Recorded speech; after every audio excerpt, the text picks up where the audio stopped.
Hello दोस्तों, welcome to my new anime video. आज मैं आपके लिए एक ऐसी वीडियो लेकर आया हूँ जिसमें मेन कैरेक्टर 99 टाइम रिजेक्ट हो जाता है प्यार में, फिर भी वो कोशिश करता रहता है।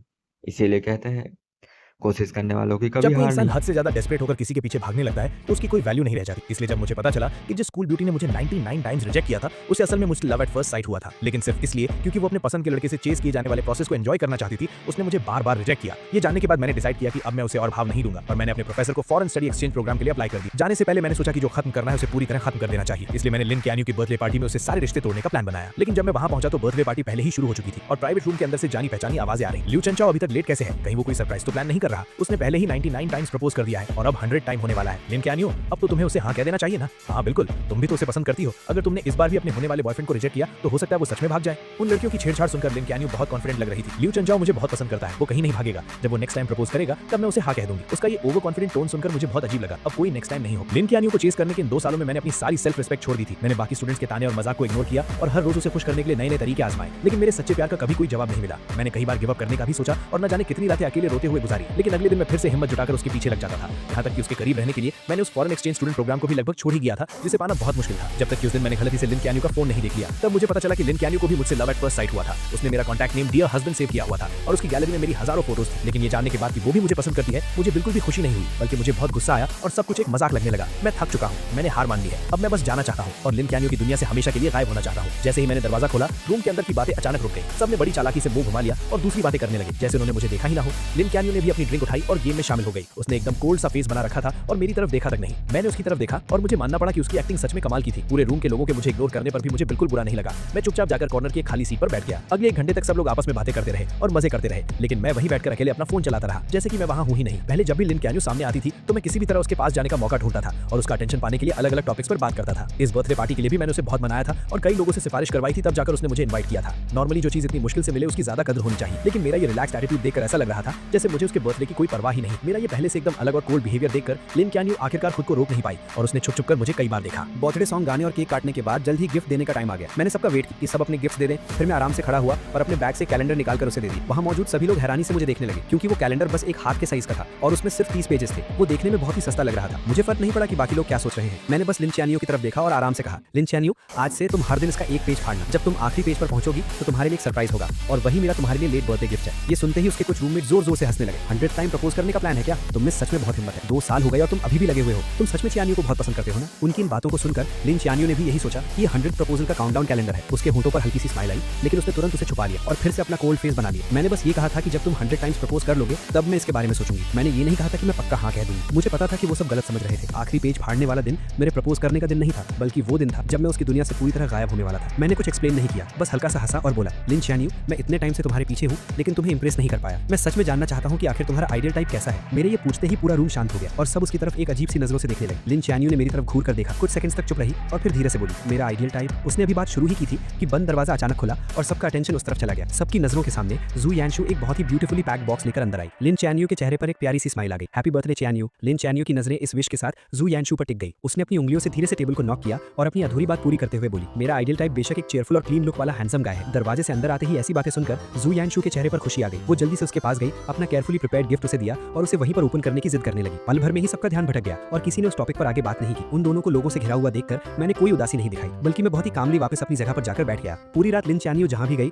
जू यानशु हमेशा उसके साथ रही। वो दोनों हंस बोल रहे थे, एक दूसरे की ड्रिंक्स शेयर कर रहे थे और एक ही केक का पीस खा रहे थे। मैं चुपचाप उनकी ये क्लोजनेस देखता रहा और मेरे दिमाग में कई पुरानी यादें ताजा हो गई। हालांकि लिन कैन्यू किंगडा की स्कूल ब्यूटी है और उसके बहुत चाहने वाले हैं, लेकिन वो हमेशा लड़कों से दूर ही रहती है। उसका इकलौता एक्सेप्शन जू यानशु है, जिसके साथ वो बचपन से बड़ी हुई है। वो उसके बिखरे बालों को सेट करती है, क्लासेस में उसके साथ बैठती है और उसका बैग उठाती है और उसके लिए दूसरे कॉलेजेस की लड़कियों से बैट लगाकर कम्पीट करती है। उसकी ये सारी स्पेशल ट्रीटमेंट मेरे दिन में कांटों की तरह चुभती थी। लेकिन सच्चाई पता चलने वाले दिन मुझे समझ आया कि भले ही लिन कैन्यू और जू यानशु बचपन के दोस्त हो, लेकिन पहले वो इतने क्लोज नहीं थे। जू यानशु पूरा दिन लिन कैन्यू के पीछे घूमती थी, लेकिन उसने कभी उसे भाव नहीं दिया था। मेरी एंट्री के बाद ही उसने जानबूझकर मेरे सामने जू यानशु के साथ क्लोज होने का नाटक शुरू किया था, सिर्फ इसीलिए ताकि मुझे जेलस फील हो और मैं उसे चेस करने के लिए और ज्यादा मोटिवेट हूँ। इसलिए अब लिन कैन्यू को मेरे सामने ये सब नाटक देखकर मुझे सिर्फ हंसी आ रही थी। मैंने अपना ग्लास नीचे रखा, खड़ा हुआ और वॉशरूम चला। मैंने अपने चेहरे पर पानी के छींटे मारे, जिससे मुझे थोड़ा होश आया। मैंने अपने बैग से टिश्यू निकाला और चेहरे से पानी पोंछा। सोचने लगा। मेरा चेहरा ढका हुआ था, इसलिए मुझे पता ही नहीं चला कि अचानक कोई मेरे पास आकर खड़ा हो। जब मैंने जुयांशु की वो अजीब सी ताने मारने वाली आवाज सुनी, तब मुझे एहसास हुआ कि कुछ गड़बड़ है। लुचेंजो, तुम इतने सालों से सिस्टर चियानियो के पीछे पड़े हो, लेकिन उसने कभी हाँ नहीं कहा, और तुम्हारी इतनी हिम्मत कि तुम बेशर्मों की तरह इस बर्थडे पार्टी में भी आ गए। मैं तुमसे रिक्वेस्ट करती हूँ, वो तुम्हें बिल्कुल पसंद नहीं करती। क्या तुम्हें थोड़ी भी सेल्फ रिस्पेक्ट नहीं है? तुम बस एक सस्ते डेस्परेट इंसान हो। उसकी बातें सुनकर मेरे चेहरे पर जरा सा भी गुस्सा नहीं। मैंने बस उसे कामली देखा और पूछा, क्या तुम्हारी बकवास खत्म हो गई? जुयांशु को मेरे ऐसे रिएक्शन की उम्मीद नहीं, इसलिए वो कुछ पल के लिए हैरान रह गई। बिल्कुल नहीं। क्या तुम्हें पता है कि पूरा स्कूल तुम्हारे बारे में क्या कहता है? 99 टाइम्स प्रपोज करने वाला डेस्परेट कुत्ता।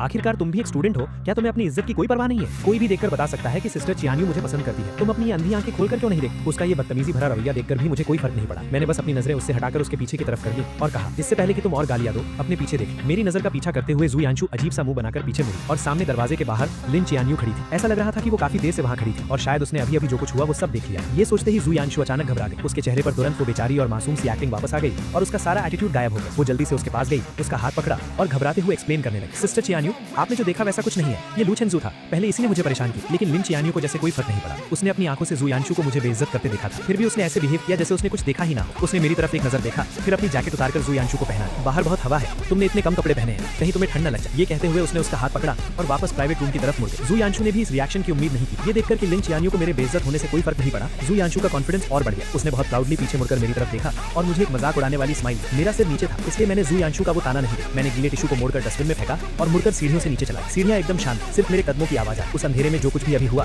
वो मेरे दिमाग में घूमने लगा और मेरे होठों पर एक हल्की सी हंसी आई। जब वो जुयांशु को जैकेट पहना रही थी तो उसकी नजरें साफ तौर पर मुझ पर टिकी थी, जबकि उसके मुंह से जुयांशु की फिक्र वाले वर्ड्स निकल रहे। मुझे मानना पड़ेगा, उसकी एक्टिंग स्किल्स सच में कमाल। अगर मुझे उसके छुपे हुए इरादों के बारे में पहले से पता ना होता तो शायद मैं सच में उसके धोखे में आ जाता। बाहर जोरों की बारिश हो रही थी और कैब्स लगभग बंद हो चुकी थी। सब लोग बार के दरवाजे पर ही फंस गए। लिन चियानियो ने अपने फैमिली ड्राइवर को बुला लिया और कहा कि वो जुयांशु को घर छोड़े। इतनी रात हो गई है, सब जा चुके हैं और लुचेंजो को अकेले यहाँ कैब का वेट करना अच्छा नहीं लगेगा ना। लिन चियानियो ने ड्राइवर से छाता लिया और बोली, उसके पास पैर है, वो खुद चला जाए। ये कहकर उसने मेरे रिएक्शन की परवाह किए बिना जुयांशु को लिया और कार में बैठी। बारिश में दूर जाती उस स्पोर्ट्स कार को देखकर मुझे कोई फर्क नहीं पड़ा। मैं अपने कैब ऐप पर कैब ढूंढता रहा। ठंडी हवा में 2 घंटे से ज्यादा वेट करने के बाद जब बारिश थोड़ी रुकी तब आखिरकार एक ड्राइवर ने मेरी राइड एक्सेप्ट की। जब मैं घर पहुंचा तो रात के 2 बज चुके थे। मैं अपने दरवाजे पर गया, पासवर्ड डाला और जैसे ही दरवाजा खुला सामने वाला दरवाजा भी खुला। आगे से जल्दी आया करो, तुम्हारे दरवाजा खुलने की आवाज बहुत तेज है, मेरी नींद खराब होती है। मैंने देखा कि उसने अभी तक अपने कपड़े भी चेंज नहीं किए थे। मुझे सब समझ आ गया और मैं मनी मन हंसा। मैंने बस यूं ही बोला और सीधा मुड़कर अपने रूम में चला गया। मैंने लाइट्स ऑन की और दरवाजा बंद कर लिया। जब मैंने जूते चेंज कर लिए तब बाहर से दरवाजा जोर से बंद होने की आवाज आई। मैंने उस पर ध्यान नहीं दिया, अपने कपड़े उतारे, एसी ऑन किया और ब्लैंकेट ओढ़कर सोफा पर लेट गया। ये अपार्टमेंट मैंने 6 महीने पहले स्पेशली तब खरीदा था जब मुझे किसी से पता चला कि लिन चियानियो अपने हॉस्टल से बाहर शिफ्ट हो गई है। उसे चेस करने के लिए मैं भी यहाँ मूव हो गया और उसका नेबर बन गया। सुबह ब्रेकफास्ट देना, रात को गुड नाइट बोलना, हर रोज उससे मिलने के नए नए बहाने ढूंढना,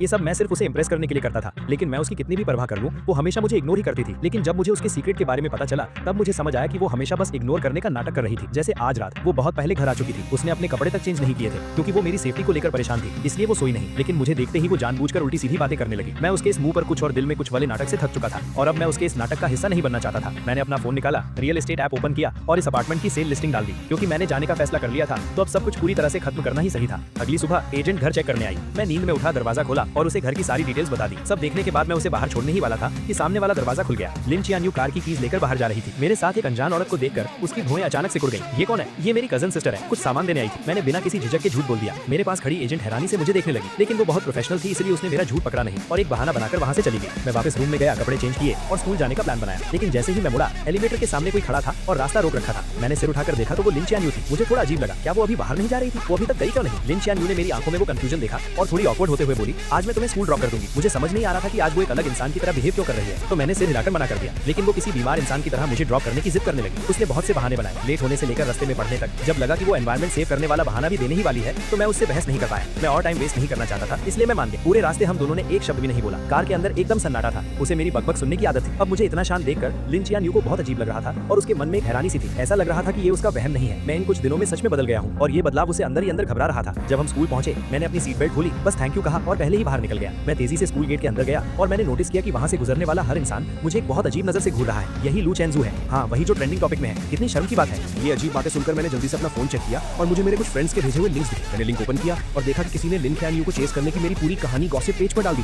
और वो ट्रेंड कर रही थी। उस चिंगदा डेस्परेट डॉग वाले टाइटल को देखकर मैं एकदम हैरान रहा। उस टाइटल के अंदर सबसे पॉपुलर पोस्ट वही थी जिसमें मेरे लिन चियानियो को चेस करने के सारे किस्से डिटेल में लिखे थे। हर एक छोटी चीज लिखी हुई थी, यहाँ तक कि मेरे लव लेटर्स का कंटेंट भी पब्लिक कर दिया गया। दूर से मैंने देखा कि स्कूल नोटिस बोर्ड के सामने बहुत सारे लोग जमा। उस बोर्ड पर मेरे लिखे हुए लव लेटर्स चिपकाए गए और वो भीड़ उन पर हंसते हुए मजाक उड़ा रही। अरे बाप रे, तुम्हारी आंखों में डूब जाना कितना क्रिंजी है। 99 लव लेटर्स, ये लव स्ट्रक लोग कितने डरावने होते हैं। क्या ये चिंगदा का नंबर 1 जीनियस नहीं है? ये इतना डेस्परेट कैसे हो सकता है? ये बेइज्जती भरे ताने सुनकर मेरा दिल बहल। मैं सीधा सीधा भीड़ के बीच घुसा और एक एक करके सारे लेटर्स फाड़ने लगा। जब मैं आखिरी लेटर फाड़ रहा था तभी मेरे कानों में जू यानशु की तीखी और कड़वी आवाज, सिस्टर ख्यान्यू, लू चेंजू ने आपको इतनी बार प्रपोज किया है, आपको उसके लिए कितनी फीलिंग्स है। लिन ख्यान्यू की आवाज हमेशा की तरह एकदम ठंडी थी। उसने सिर्फ एक शब्द, जीरो। दोनों मेन कैरेक्टर्स को मौके पर देखकर और मुझे सरेआम इस तरह बेइज्जत होते हुए देखकर भीड़ की हंसी और भी तेज और बेकाबू हो गई। कुछ तमाशा देखने वालों ने जानबूझकर मुझे ताना मारते हुए पूछा, लू चेंजू, तुमने 99 टाइम्स प्रपोज किया और बदले में तुम्हें जीरो मिला, क्या तुम्हें और मेहनत नहीं करनी चाहिए? तुम्हारा नेक्स्ट प्रपोजल कब होने वाला है? हम सब भी देखने आएंगे और तुम्हें कुछ टिप्स भी देंगे, कैसा रहेगा? मैंने अपने हाथों में उन फटे हुए लव लेटर्स को कसकर पकड़ लिया, इतनी जोर से कि मेरी उंगलियां सफेद पड़ गई। कुछ बातें मेरे होठों तक आई और मैं कुछ बोलने ही वाला था, लेकिन चारों तरफ से मुझे घूरती उन नजरों को देखकर मैंने खुद को रोक लिया। मैंने अपने हाथों में उन लेटर्स को हवा में ऊंचा उठाया जैसे कोई बैटल फ्लैग लहरा रहा हो और जोर से अनाउंस, ठीक है, 100वां प्रपोजल स्कूल के सेंट्रल स्क्वायर में 3 दिसंबर की सुबह 9 बजे। पूरे स्कूल के स्टूडेंट्स अपने दोस्तों के साथ इसे देखने के लिए इनवाइटेड है। ये कहने के बाद मैंने परवाह नहीं की कि वहां खड़े लोग क्या रिएक्शन दे रहे हैं। मैं अपना सिर ऊंचा करके पूरे कॉन्फिडेंस के साथ वहां से चला गया। उस सुबह मैं अपनी क्लासेस में नहीं गया। मैं वापस घर आ गया और मैंने अपने पास रखे उन सभी लव लेटर्स को एक एक करके फाड़ा, उन्हें जलाकर राख कर दिया और फिर फ्लश कर दिया। वीकेंड पर एक क्लब जो काफी टाइम से इनएक्टिव था, उसने अचानक मीटअप का मैसेज भेजा। मुझे वैसे भी अपनी क्लब रेजिग्नेशन एप्लीकेशन देनी थी तो मैं वहां चला गया, लेकिन जैसे ही मैंने दरवाजा खोला मैंने देखा कि लिन ख्यान्यू जो कभी इन इवेंट्स में नहीं आती थी, वो भी आज हैरानी से वहां मौजूद। मैंने उसे इग्नोर किया और सीधा कॉर्नर में जाकर बैठ गया। मुझे देखते ही जू यानशु के कुछ दोस्तों ने नाटक शुरू कर, ख्यान्यू यहां आने के लिए कैसे मान गई? बेशक इसलिए क्योंकि यानशु को पार्टी करना पसंद है। सब जानते हैं कि हमारी स्कूल ब्यूटी सिर्फ यानशु की बात मान। मुझे उनके इन सस्ते नाटकों में कोई इंटरेस्ट नहीं, इसलिए मैंने बस कुछ ऑरेंजेस लिए और उन्हें छीलकर खाने। जब सब लोग जमा हो गए तो प्रेसिडेंट ने गेम शुरू करने की अनाउंसमेंट। मुझे कोई इंटरेस्ट नहीं था, लेकिन मुझे जबरदस्ती खींचा गया और मुझे बिना मन के इस बोरिंग ट्रूथ और डेयर गेम को खेलना पड़ा। 7-8 राउंड्स के बाद आखिरकार लिन ख्यान्यू हार गई। सब लोग एक्साइटमेंट भी चिल्लाने लगे, लिन स्कूल ब्यूटी को डेयर मिला है, कमरे में मौजूद किसी भी ऑपोजिट जेंडर को 3 मिनट तक किस करना। जल्दी बताओ स्कूल ब्यूटी ये डेयर पूरा करने के लिए किसे सिलेक्ट कर? मुझे पता था कि वो मुझे नहीं चुनेगी और मुझे फर्क भी नहीं पड़ता था कि वो किसे चुनती। मैं बस अपना सिर नीचे किए अपने हाथ में रखे डाइस के साथ खेलता रहा और बिल्कुल मेरी उम्मीद के मुताबिक लिन ख्यान्यू ने जू यानशु को चुना, लेकिन उसने एक शर्त रखी कि कमरे की सारी लाइट्स बंद कर दी जाएं। कमरे में घुप अंधेरा था और सिर्फ सांसों की आवाजें सुनाई दे रही। 3 मिनट बाद लाइट्स ऑन हो। लिन ख्यान्यू आकर अपनी जगह बैठ गई, लेकिन जो यानशु वहीं खड़ी हैरान थी और उसका चेहरा उतरा हुआ था क्योंकि लिन ख्यान्यू ने उसे किस नहीं किया था। मैंने बस एक नजर उसकी तरफ देखा, तभी प्रेसिडेंट ने नेक्स्ट राउंड शुरू करने को कहा। मैंने अपने हाथ की 3 डाइस बिना सोचे समझे फेंक दी। बदकिस्मती से तीनों डाइस पर एक आया जो सबसे लोवेस्ट स्कोर था। मैंने बिना कुछ कहे कार्ड्स के पाइल से एक कार्ड निकाला और वो वही सेम डेयर था, बिल्कुल सेम पनिशमेंट। पल भर में कमरे के सभी लोग एक्साइट हो गए और उनकी नजरें मेरे,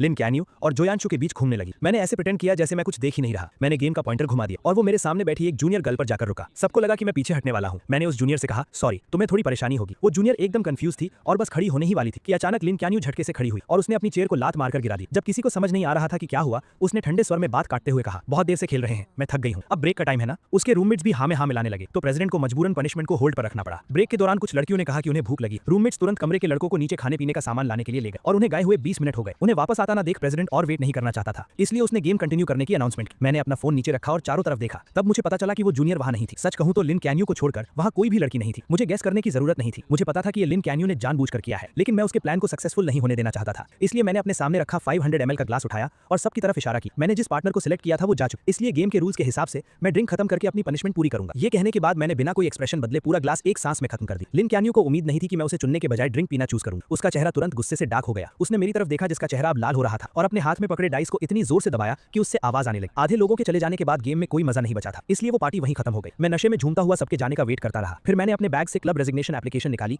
और प्रेसिडेंट को दे दी। दीवार के सहारे मैं नीचे जाने की कोशिश करने लगा। मैं सीढ़ियों के पास पहुंचा ही था कि मुझे धुंधला धुंधला जो यानशु दिखाई दी। मैं उसे इग्नोर करके साइड से निकलने ही वाला था कि उसने मेरा हाथ जोर से पकड़ लिया। उसकी आंखों में बहुत गुस्सा था। अभी लाइट्स ऑन होने के बाद तुमने मुझे उस अजीब नजरों से क्यों देखा था? मैं तुम्हें बता दूं, भले ही सिस्टर ख्यान्यू में मुझे किस नहीं किया, उसका भी एक रीजन था। वो मेरी रिस्पेक्ट करती है। उसकी बातें सुनकर मेरी हंसी छूटने ही वाली थी, लेकिन मुझे पता था कि इस वक्त मैं कुछ भी कहूं जो यानशु नहीं समझेगी, इसलिए मैंने बस अपना सिर हिलाया और कहा, तुम बिल्कुल सही कह रही हो। ये कहकर मैंने उसका हाथ छुड़ाया और जाने लगा, लेकिन जो यानशु ने मुझे और जोर से पकड़ लिया और लगातार मुझे गालियां देने लगी। हम दोनों के बीच धक्का मुक्की होने लगी। मेरे पैर वैसे ही लड़खड़ा रहे थे और उसके खींचने की वजह से मेरा बैलेंस बिगड़ गया। मैं सीधा पीछे की तरफ गिरा और उन ऊंची सीढ़ियों से नीचे लुढ़कता चला गया। जो यानशु भी घबरा गई और उसका बैलेंस बिगड़ गया, जिससे वो भी मेरे साथ सीढ़ियों से नीचे गिर गए। ऊपर से गिरने की आवाज सुनकर जो स्टूडेंट्स अभी ज्यादा दूर नहीं गए थे वो तुरंत मुड़े और वापस भागे। हम दोनों को इतनी बुरी तरह घायल देखकर सब घबरा गए। आखिर में लिन ख्यान्यू ने किसी को कांटेक्ट किया और हमें अपने फैमिली हॉस्पिटल भेज दिया। चेकअप के बाद डॉक्टर ने बताया कि मेरी हड्डी क्रैक हो गई है और अगर टाइम पर सर्जरी नहीं हुई तो मैं हमेशा के लिए डिसेबल्ड हो सकता हूं।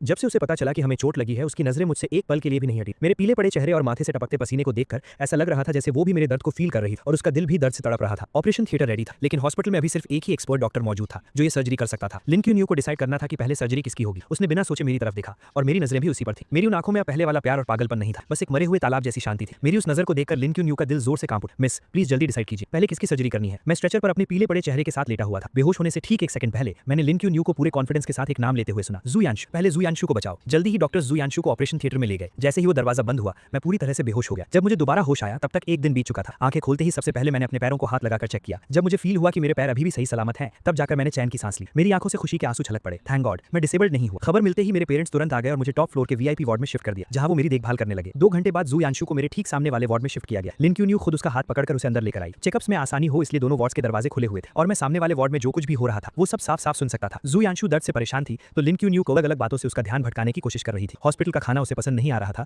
तो लिन क्यून्यू खुद घर जाकर उसके लिए लाइट और हेल्दी खाना बनाकर लाई। वार्ड में खाली बैठे उसे बोर फील हो रहा था तो लिन क्यून्यू उसके टाइम पास के लिए अलग अलग मजेदार चीजें लेकर आई। इन 10 दिनों में वो दोनों इतने क्लोज हो गए कि नर्सेस भी गॉसिप करने लगी कि क्या हॉस्पिटल के डायरेक्टर को उनका होने वाला दामाद मिल गया है। मैं चुपचाप ये सब सुनता रहा और मैंने कोई दखल नहीं दिया, लेकिन मुझे अच्छे से पता था कि लिन क्यून्यू ये सब नाटक सिर्फ मुझे दिखाने के लिए कर रही है। आखिरकार मैंने इस वार्ड का दरवाजा सैकड़ों बार बंद किया था, लेकिन हर बार दरवाजा बंद होते ही कोई नर्स चेकअप के लिए आ जाती। ये कोई इत्तेफाक तो बिल्कुल नहीं। डिस्चार्ज वाले दिन मुझे बेसमेंट पार्किंग में वो दोनों फिर मिल गए। मुझे आता देख लिन क्यून्यू ने व्हील चेयर पर बैठी जू यांशु को उठाया और कार में बिठा दिया। लू चेंजो, मैंने सुना है तुम क्यून्यू के घर के सामने ही रहते हो, चलो हम तुम्हें ड्रॉप कर देते हैं। मैं उनसे कोई बात नहीं करना चाहता था तो मैंने बिना सिर उठाए सीधा अपनी कैब में बैठ गया। जब कैब मेरे अपार्टमेंट के नीचे पहुंची मैंने अपने पेरेंट्स की हेल्प लेने से मना कर दिया और अपनी क्रचेस के सहारे अकेले ही घर चला गया। एलिवेटर बेसमेंट 1 से फर्स्ट फ्लोर पर आई। लिन क्यून्यू जिसे जू यांशु को घर छोड़ने जाना था वो अचानक एलिवेटर के अंदर आ गई। हम दोनों ने एक दूसरे को देखा लेकिन किसी ने कुछ नहीं कहा। एलिवेटर 17 फ्लोर पर रुकी। लिन क्यून्यू दरवाजे के पास खड़ी थी और बाहर नहीं जा रही, इसलिए मुझे अपनी क्रचेस के सहारे थोड़ा घूमकर पहले बाहर निकलना पड़ा। मैं धीरे चल रहा था लेकिन मेरे पीछे आ रही लिन क्यून्यू मुझसे भी धीरे चल रही। मैं फील कर सकता था कि उसकी नजरें मुझ पर ही टिकी थी। जब मैं दरवाजे पर पहुंचा मैंने पासवर्ड डालना चाहा लेकिन अचानक मेरी क्रच जमीन पर गिर गई। मुझे दीवार के सहारे धीरे धीरे नीचे झुकना पड़ा। जैसे ही मैंने अपनी क्रच पकड़ी अचानक मेरे सामने एक परछाई सी आई। लिन क्यानयू भी नीचे बैठ गई थी, शायद मेरी क्रच उठाने के लिए, लेकिन जैसे ही उसकी नजर मुझसे मिली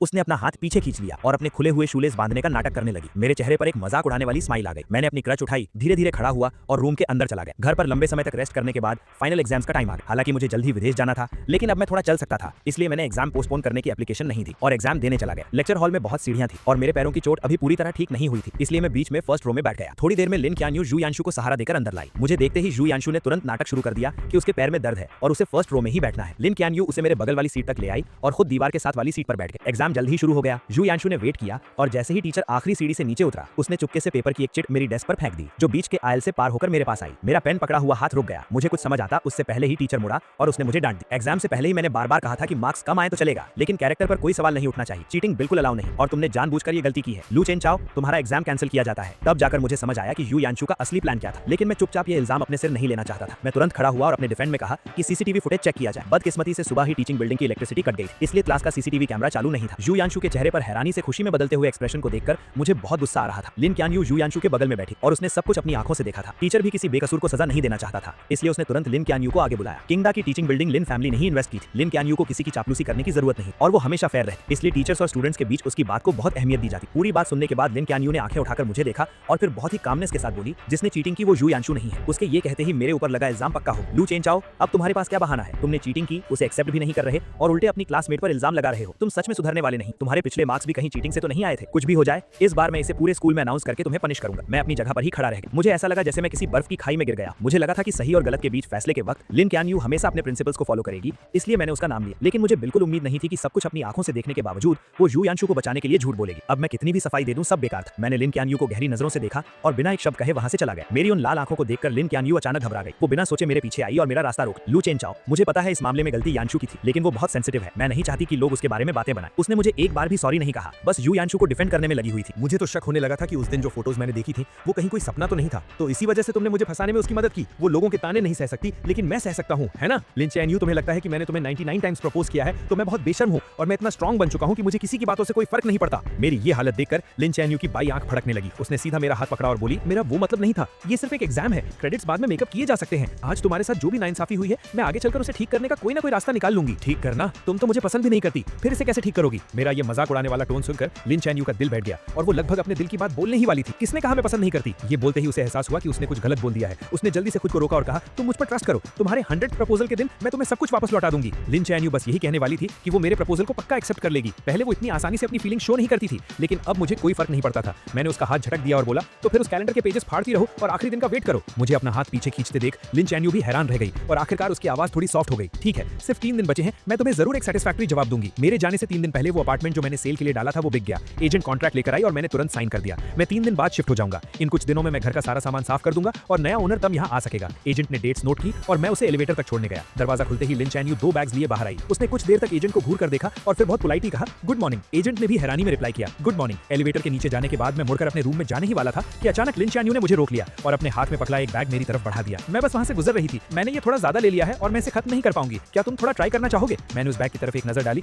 वो मेरे फेवरेट ड्राई फ्रूट्स थे। ये शॉप ईस्ट साइड में थी जहां आने जाने में 2 घंटे लगते थे और वहां 1 घंटे की लाइन में लगना पड़ता था। वो स्पेशली मेरे फेवरेट स्नैक्स खरीदने गई थी और फिर उसे मुझे देने का बहाना ढूंढ लाई। मैंने बिना कुछ कहे वो बैग ले लिया, लेकिन घर के अंदर जाते ही मैंने उस बैग को हवा में उछाल कर फेंक दिया और वो सीधा डस्टबिन में जाकर गिरा। जाने से 2 दिन पहले मैं प्रिंटिंग शॉप गया और मैंने मैंने हजारों रुपए खर्च करके 5 उंगलियों के साइज के 10,000 कार्ड्स प्रिंट करवाए। मैं अपने पुराने हॉस्टल गया और अपने रूममेट्स को एक काम दिया। मैंने उनसे कहा कि 3 तारीख को वो मेन बिल्डिंग की छत पर जाएं और इन कार्ड्स को पूरे स्क्वायर पर उड़ा दें। रूममेट्स को भी पता था कि हाल ही में क्या हुआ है। मुझे अभी भी हार न मानता देख वो सब मुझे समझाने लगे, चंचू रहने दो ना, लिन चैन्यू ने तुम्हारे साथ इतना बुरा किया, तुम खुद को और क्यों तकलीफ दे रहे हो। हाँ यार, उसने सच में बहुत गलत किया है, तुम्हारा प्यार डिजर्व नहीं करती वो। हालांकि मैं मूव ऑन कर चुका था, लेकिन अपने दोस्तों को अपनी इतनी परवाह देख मुझे बहुत अच्छा लगा। मैंने कहा टेंशन मत लो, मुझे पता है मैं क्या कर रहा हूँ, तुम बस मेरे लिए वो कार्ड्स उड़ा देना। मैंने पहले ही एक क्लीनिंग कंपनी हायर कर ली है जो बाद में सब साफ कर देगी और मेरा प्रपोज करने का कोई प्लान नहीं है। मैं असल में हमेशा के लिए गुड बाय कहना चाहता हूँ। मेरी बातें सुनकर वो सब हैरान रह गए। उन्हें समझ नहीं आया कि मेरे दिमाग में आखिर चल क्या रहा है। मैंने उन्हें थैंक यू बोला और मुड़कर वहां से चला गया। मुझे दूर जाते देखकर मेरे रूममेट्स ने कार्ड बॉक्स खोला और उसमें से एक कार्ड निकाला। उस पर सिर्फ एक लाइन लिखी थी, लू चेनजियो अब कभी लिन शैन्यो को पसंद नहीं करे। जाने से एक दिन पहले मैं स्कूल गया और अपनी सारी फॉर्मेलिटीज पूरी करने के बाद घर आकर पैकिंग शुरू कर। मुझे यहाँ शिफ्ट हुए सिर्फ आधा साल हुआ था, इसलिए मेरे पास ज्यादा सामान नहीं, लेकिन जो था उसमें से ज्यादातर लिन शैन्यो से जुड़ा। मैंने कुछ बॉक्सेस लिए और उन सब चीजों को उसमें भेज। वो स्कार्फ जिसे बुनने में मुझे आधा महीना लगा था, मैंने उसे उधेड़ कर सिर्फ एक धागे का गोला बना। वो सिरामिक वेस्ट जो उसने चैरिटी में दिया था और मैंने उसे बहुत मुश्किल से ऑक्शन में खरीदी। मैंने उसे तोड़कर टुकड़े टुकड़े कर दी। जो लव लेटर्स मैंने रातों को जागकर उसके लिए लिखे थे, मैंने वो सब पेपर श्रेडर बॉक्स डस्टबिन में। उन सारी चीजों के जाते ही मेरा और लिन शैन्यो का सारा पास्ट खत्म। आखिर में घर में सिर्फ 2 कपड़े बचे। ये वही शर्ट और लूज ब्लैक जींस थी जो उसने उस दिन पहनी थी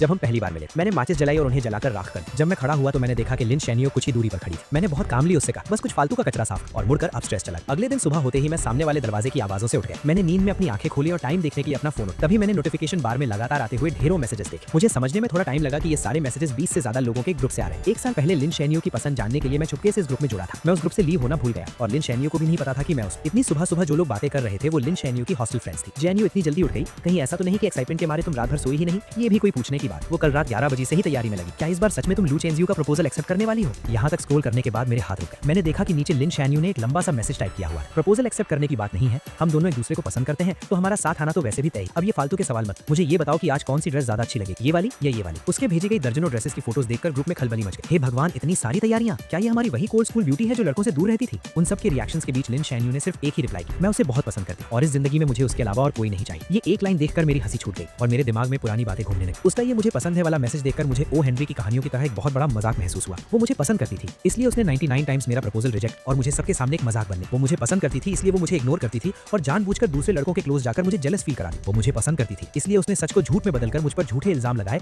और मेरी सच्ची फीलिंग्स को पैरों तले रौंद दिया। अगर उसका प्यार ऐसा है तो मुझे ऐसा प्यार नहीं चाहिए। ग्रुप चैट में मैसेजेस अब और तेजी से आ रहे थे। हॉस्टल में रहने वाली कुछ लड़कियों ने वहां की कुछ फोटोज भेजी। अभी बस 7 बज रहे थे लेकिन स्क्वायर में पहले से ही बहुत भीड़ जमा हो गई। सब मेरा 100th प्रपोजल देखने आए थे। जैन्यू जल्दी आओ, कहीं ऐसा ना हो कि प्रपोजल शुरू हो जाए और तुम जो मेन हीरोइन हो तुम्हें अंदर घुसने की जगह नहीं मिले। मैं ग्रुप से बाहर निकलने ही वाला था कि मैंने देखा लिन चेन्यू ने मुझे एक मैसेज भेजा था, मैं निकलने वाली हूं और तुम? मैं भी निकलने के लिए तैयार हूं, बस फर्क इतना है कि मैं हमेशा के लिए निकलने वाला हूं। मुझे अचानक ये देखने का बहुत मन हुआ कि ग्राउंड पर उन कार्ड्स को हवा में उड़ता देखकर लिन चेन्यू का रिएक्शन क्या हो। जब उसे पता चलेगा कि मैं देश छोड़कर जा चुका हूं तो उसे कैसा फील होगा। लेकिन अफसोस, मैं वो सब नहीं देख पाऊंगा। आज के बाद लिन चेन्यू से मेरा कोई लेना देना नहीं है। मैंने आराम से अपनी पैकिंग खत्म की, मुड़कर उस खाली रूम को देखा और फिर अपना फोन निकालकर लिन चेन्यू के सारे नंबर्स और अकाउंट्स ब्लॉक कर दिए। ये सब करने के बाद मुझे इतनी शांति मिली जो मैंने पहले कभी फील नहीं की थी। मैंने अपना सूटकेस उठाया, मुड़कर दरवाजे से बाहर निकला और अपनी एक नई और बेहतरीन जिंदगी की तरफ कदम बढ़ा। 9 बजने में अभी 5 मिनट बाकी। स्क्वायर में इतनी भीड़ थी कि पैर रखने की भी जगह नहीं। यहाँ तक कि सिक्योरिटी गार्ड्स को भी ऑर्डर मेंटेन करने के लिए आना पड़ा। नीचे इतने सारे लोगों की भीड़ को देखकर मेरे रूममेट्स हैरान रह गए और खुशी से बातें करने लगे। इतने सारे लोग, इसका मतलब है जो भी होने वाला है वो तुरंत पूरे स्कूल में फैल जाएगा। ये अच्छा ही है, वरना चेनझू के जाने के बाद भी लोग पीठ पीछे उसके बारे में बातें करते रहेंगे। वो आपस में बातें कर ही रहे थे कि टाइम हो गया, 8:59 हो गए हैं, चेनझू पहुंच चुका होगा, जल्दी करो। जो कार्ड्स फेंकने वाले हैं और जो फोटोज क्लिक करने वाले हैं सब रेडी हो जाओ, हमें चेनझू के फ्लाइट में बैठने से पहले उसे ये नजारा जरूर दिखाना है। उनकी बात खत्म होते ही 9 बजे का अलार्म बज उठा। 2 लड़के राइट और लेफ्ट साइड में अपनी पोजीशन पर खड़े हो गए और विंडो पर रखे उन कार्ड्स के ढेरों को हवा में उड़ा दी। पल भर में ही वो सफेद कार्ड 16th फ्लोर की छत से हवा में तैरते हुए नीचे गिरने लगे। स्क्वायर में खड़े किसी कमजोर नजर वाले स्टूडेंट ने चिल्लाकर कहा, देखो स्नो गिर रही है, और सबने अपना सिर ऊपर उठा लिया। जैसे ही वो कार्ड्स नीचे गिरने वाले थे, लोगों ने उन्हें पकड़ने के लिए छलांग लगाई, ये देखने के लिए कि आखिर उन पर क्या लिखा है। और स्क्वायर के बिल्कुल बीच में खड़ी लिन चेन्यू भी अपना सिर उठाकर ऊपर देख रही थी। उसके साथ खड़ी लड़कियां भी इस नजारे को देखकर हैरान थी। वाओ, ये कितने सारे हैं, कम से कम 10,000 कार्ड्स होंगे। लू चेनझू ने सच में बहुत मेहनत की। अपनी सहेलियों की ये तारीफें सुनकर लिन चेन्यू का दिल भी उम्मीदों से भर गया। उसने अपना हाथ ऊपर किया और एक कार्ड कैच कर लिया। उसने चेहरे पर स्माइल के साथ उसे पलटा, लेकिन जैसे ही उसने उस पर लिखे वर्ड्स पढ़े, उसके चेहरे की स्माइल वहीं जम गई। उसके बगल में खड़ी सहेलियां उसे चिढ़ाने के लिए आगे आई, लेकिन कार्ड पर लिखे वर्ड्स देखकर उनकी भी आंखें फटी रही और वो हकलाते हुए बोली, ये इम्पॉसिबल है, पक्का कोई गलती हुई है। वो उसे दिलासा देते हुए नीचे गिरे बाकी कार्ड्स उठाने लगी और लिन चेन्यू को दिखाने लगी, लेकिन उन नए कार्ड्स पर भी बिल्कुल सेम चीज प्रिंट। लू चेनझू अब कभी लिन चेन्यू को पसंद नहीं करेगा। अब सब लोग सच में घबरा गए थे। उन्होंने जल्दी से अपने बगल में खड़े लोगों के हाथ से कुछ कार्ड्स छीन लिए, लेकिन उन्हें पढ़ने के बाद उनके दिलों का डर और बढ़ गया। ये कैसे पॉसिबल है? क्या ये प्रपोजल है? ये क्या बकवास लिखी? कहीं किसी ने जानबूझकर गड़बड़ तो नहीं की है? वो लोग अभी भी बहाने बना ही रहे थे कि तभी भीड़ में खड़े बाकी लोगों के हाथ में भी कार्ड्स आ गए और वो जोर जोर से चिल्लाने लगे, लू चेनझू अब कभी लिन चेन्यू को पसंद नहीं करेगा। अरे तो ये प्रपोजल नहीं था यार, सबको यहाँ बेवकूफ बनाकर बुलाया गया सिर्फ ये क्लियर करने के लिए। इतनी मेहनत से प्रमोशन किया, अब तो पूरे स्कूल को पता चल गया। लोगों की तेज होती इन आवाजों और बातों को सुनकर लिन चेन्यू के चेहरे का रंग धीरे धीरे उड़ गया। उसे ऐसा लगा जैसे किसी ने उसका दिल जकड़ लिया हो। उसके दिमाग में ऑक्सीजन की कमी होने लगी और सब कुछ ब्लैंक हो गया। उसकी आंखों में सिर्फ हैरानी और डर साफ दिखा जा सकता था। स्क्वायर में खड़े हजारों लोग पंजों के बल उठकर उसका रिएक्शन देखने की कोशिश कर रहे थे और सबकी उम्मीदों के मुताबिक उसने अपने हाथ के कार्ड्स फेंक दिए और तेज कदमों से मेन बिल्डिंग की तरफ भागने लगे। तमाशा देखने वाले लोग भी तुरंत उसके पीछे पीछे जाने लगे। आखिरी कार्ड्स का बंडल नीचे फेंकने के बाद रूममेट्स भी जाने की तैयारी कर रहे, लेकिन जैसे ही वो दरवाजे के पास पहुंचे, सामने से लिन चैन यू आ गई। वो अपनी सहेलियों के साथ भागकर ऊपर आई और कुछ ही सेकंड्स में उनके पीछे तमाशा देखने वालों की भारी भीड़ भी वहां आ गई। लिन चैन यू को देखकर रूममेट्स ने तुरंत उसे ताना मारना शुरू कर दी। ओहो, तो ये हमारी चिंगडा की स्कूल ब्यूटी है ना? क्या तुम कहती नहीं थी कि लू चैन वो तुम्हारे लायक नहीं है? तो फिर तुम इस बोरिंग से तमाशे में हिस्सा लेने क्यों आई हो? उनकी ये तानेबाजी सुनकर लिन चैन यू के हाथ कसकर मुट्ठी बन गई। उसका चेहरा गुस्से से लाल हो गया और उसने पूछा, क्या ये कार्ड्स तुम लोगों ने अपनी मर्जी से नीचे फेंके हैं? अपनी मर्जी शब्द सुनकर तीनों लड़के जोर से हंस पड़े। हमारी इतनी हिम्मत कहाँ? ये सब लू चैनजो ने बहुत सारे पैसे खर्च करके प्रिंट करवाए थे और बहुत मेहनत से स्कूल तक लेकर आया था। हम तो बस उसका आखिरी काम पूरा करने वाले मजदूर हैं। ये सुनकर पीछे खड़े स्टूडेंट्स आपस में फुसफुसाने लगे। लिन चैन यू को तो लू चैनजो पसंद नहीं था ना? अब जब उस लड़के ने हार मान ली है तो ये इतनी बेचैन क्यों हो रही? तुम्हें क्या पता? नॉवेल्स की लैंग्वेज में इसे कहते हैं कि एक घमंडी लड़की का घमंड टूट गया है और अब वो अपने प्यार के पीछे भाग रही है। मुझे तो लगता है कि अगर वो अब रिग्रेट कर रही है तो वो इसी लायक है। जब उसने पहले 99 टाइम्स उसे इग्नोर किया तब वो क्या कर रही थी? लोगों की ये बातें लिन चैन यू के दिल में तीखे चाकुओं की तरह चुभ रही और उन्होंने उसके लंबे समय से चले आ रहे कॉन्फिडेंस को चकनाचूर कर दी। इन 2 सालों में उसे लगा था कि वो मुझे पूरी तरह समझती है और मेरे थॉट्स और एक्शंस को इजीली कंट्रोल कर सकती, और आखिर हुआ भी वैसा ही। मेरे पिछले 99 प्रपोजल्स बिल्कुल वैसे ही खत्म हुए थे जैसे उसने सोचा था। उसे लगा था कि 100th टाइम सब कुछ खत्म हो जाएगा और मेरे और उसके बीच एक परफेक्ट हैप्पी एंडिंग हो। लेकिन जब उसे लग रहा था कि वो पूरी तरह जीत चुकी है, मैंने पूरी दुनिया के सामने उसे सबसे बड़ा झटका दिया। अब वो पहले की तरह शांत और केयरलेस होने का नाटक नहीं कर पा रही। उसकी असलियत सबके सामने आ चुकी। लू चैनजो कहाँ है? प्रेसिडेंट सू ने उसके चेहरे को देखा,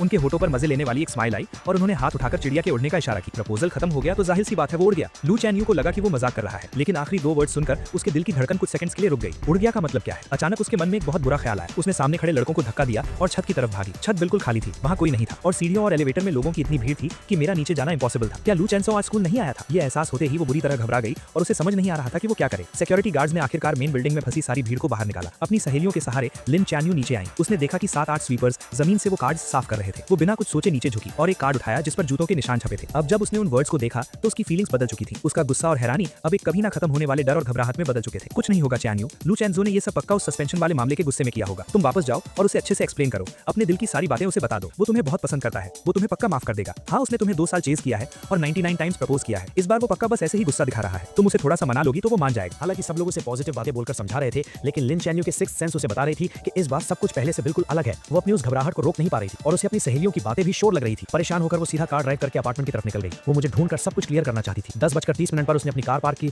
और जैसे ही सोसाइटी के गेट पर पहुंची उसने डस्टबिन साफ करने वालों को देखा। अचानक उसे कल रात का वो सीन याद आ गया जब मैं जमीन पर बैठकर कुछ जला रहा था। उस वक्त भी उसे लगा था कि कुछ अजीब है, लेकिन उसने मुझसे पूछा नहीं। अब वो देखना चाहती थी कि आखिर मैंने क्या जलाया था, लेकिन गार्ड ने वहां नया डस्टबिन रख दिया था। क्लीनिंग ट्रक दूर जा चुका था तो मजबूरन लिन चैन यू हाथ में वो कार्ड लिए ऊपर चली गई। एलिवेटर का दरवाजा खुलते ही वो सामने रखे कुछ बड़े लगेज बॉक्सेस के कारण अंदर ही फंस गई। पास खड़े लड़के ने देखा कि वो बाहर नहीं आ पा रही है तो उसने जल्दी से सॉरी बोला और लगेज हटाने लगा। लिन चैन यू ने अंदाजा लगाया कि शायद ये कोई नया नेबर है जो पास वाले अपार्टमेंट में शिफ्ट हुआ है, लेकिन जैसे ही वो अपने दरवाजे पर पहुंची उसने देखा कि सामने वाला दरवाजा आधा खुला हुआ था। उसने हाथ उठाकर नॉक किया। अंदर बिल्कुल सन्नाटा था। इस अजीब सन्नाटे की वजह से लिन चैन यू की भौंहें सिकुड़ गईं। वो बस दरवाजा खोलकर अंदर देखने ही वाली थी कि पीछे से एक लड़के की आवाज आई। हेलो, मैं 1705 का नया ओनर हूं, अभी शिफ्ट हुआ हूं, प्लीज मेरा ख्याल रखिएगा। 1705 सुनकर लिन चैन यू ने बिना सोचे दरवाजे की नेम प्लेट पर देखा। अगले ही पल वो एक मूर्ति की तरह वहीं जम गई। वो लड़का अपना लगेज लाते हुए बहुत एक्साइटमेंट के साथ अपना इंट्रोडक्शन दे रहा था, लेकिन लिन चैन यू ने उसकी एक बात नहीं सुनी। वो अचानक मुड़ी और उसकी नजरें उसके लेफ्ट साइड वाले दरवाजे पर टिक गई। 1705 का डोर नंबर, 1705 का नया ओनर, तो पुराना ओनर कहाँ गया? एजेंट ने बताया कि वो आज सुबह ही शिफ्ट हो गए। क्या आप उन्हें जानती हैं? क्या आप मुझे उनका कॉन्टैक्ट नंबर दे सकती हैं? ऐसा लग रहा था कि उन्हें जाने की बहुत जल्दी थी। उन्होंने इस अपार्टमेंट का प्राइस बहुत कम रखा था तो मैंने जल्दी से इसे खरीद लिया।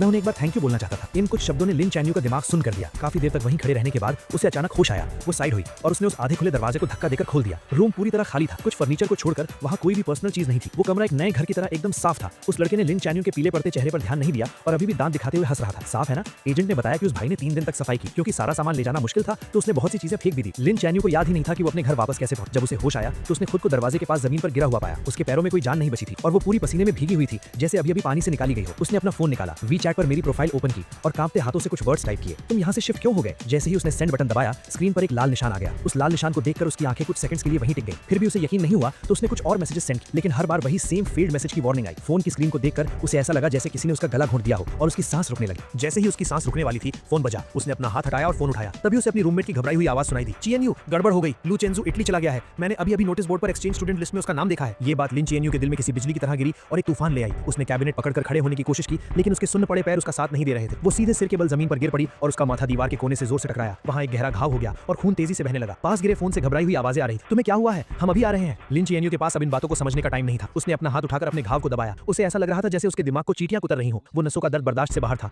वो सिकुड़कर गोल हो गई और उसके गले से दर्द भरी कराह निकलने लगी। उसकी आंखों के सामने अंधेरा छा गया। पूरी तरह बेहोश होने से पहले उसके दिमाग में बस वही एक लाइन चल रही थी जिसे उसने आज ना जाने कितनी बार पढ़ा था और जो उसके दिल पर छप चुकी थी। लू चैनजो अब कभी लिन चैन यू को पसंद नहीं करेगा। लिन चैन यू को बहुत गहरी चोट आई थी। किस्मत से उसकी जान बच गई लेकिन उसे आईसीयू में एडमिट करना पड़ा। जब उसे होश आया तो उसे पता चला कि 3 दिन बीत चुके हैं। उसकी सहेलियों ने उसके बेड के पास खड़े होकर चैन की सांस ली और फिर उसे बताने लगी कि कि उसके बेहोश रहने के दौरान क्या क्या हुआ था। जो खबर उन्हें मिली थी उसके हिसाब से लू चेंजू 3 दिन पहले ही इटली पहुंच चुका था, लेकिन अभी तक उसके एडमिशन की फॉर्मेलिटीज पूरी नहीं हुई थी। सुना है कि लिस्ट पब्लिक होने के बाद किसी ने स्कूल में उसकी कंप्लेन कर दी कि उसने अभी कुछ टाइम पहले एग्जाम में चीटिंग की थी, इसलिए उसका एक्सचेंज प्रोग्राम कैंसिल कर देना चाहिए। अगर उसका प्रोग्राम कैंसिल हो गया तो उसे पक्का वापस आना पड़ेगा। चीएनयू तुम टेंशन मत लो, वो कहीं भाग नहीं सकता। लिन चीएनयू का दिल जोर से धड़कने लगा और उसकी आंखें फटी की फटी रह गई। वो अभी इस शॉकिंग न्यूज से बाहर भी नहीं आ पाई थी कि दरवाजे पर नॉक हुआ। एक रूममेट भागकर दरवाजा खोलने गई और बाकी तीनों हैरानी से देखने लगी। उन्होंने देखा कि फेमस प्रोफेसर जांग बहुत गुस्से में अंदर आए। उन्होंने बेड पर लेटी लिन चीएनयू की तरफ एक नजर देखा। उनका वो बिना कुछ कहे डराने वाला ऑरा ऐसा था कि कोई उनसे आंख नहीं मिला पा रहा था। तुम ही लिन चीएनयू हो ना? सुना है चेंजू और जू यानचू वाले चीटिंग केस में तुमने ही गवाही दी थी। मुझे तुमसे बात करनी है। ये सुनकर रूममेट्स वहां रुकने की हिम्मत नहीं कर पाई और तुरंत वार्ड से बाहर चली गई। धीरे धीरे बंद होते दरवाजे को देखते हुए लिन चीएनयू ने हल्का सा अपना सिर उठाया। हाँ, मैंने ही गवाही दी थी। ये जवाब सुनते ही प्रोफेसर जांग का चेहरा गुस्से से लाल हो गया